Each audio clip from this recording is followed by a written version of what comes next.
Itura-inĩ rĩa Matathia Lari kaunti-inĩ ya Kiambu, aikari marokire gũtũngwo nĩ ndeto ya kĩeha na kĩmako thutha wa mũndũrũme ũmwe kũraga mũtumia wake na kwĩyũraga na njĩra ya gwĩcuria gũkũ mwarĩ agĩtigwo na nguraro ya banga.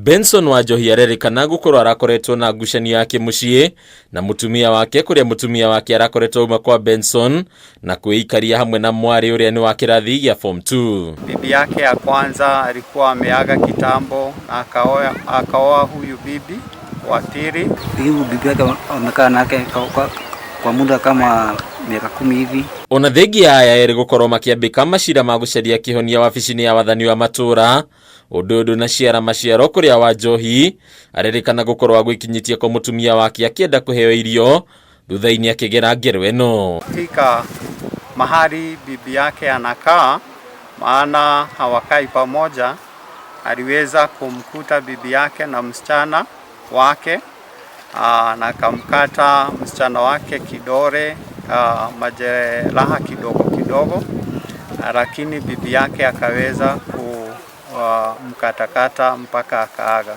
Walikuwa wakifanya kesi kwa chief mara kama 3.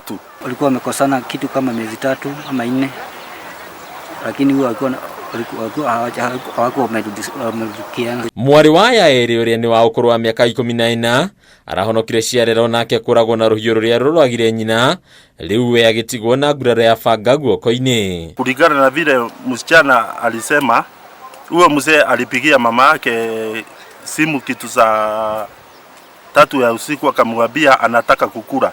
Ndio mama yake akafungua nyumba akampatia chakula.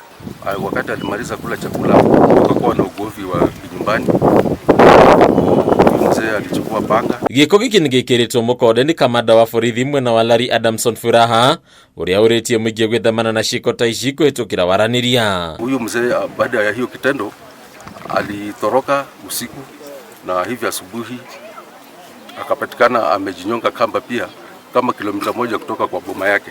Kuna hizo kesi nyingi za watu kugombana mambo ya kinyumbani.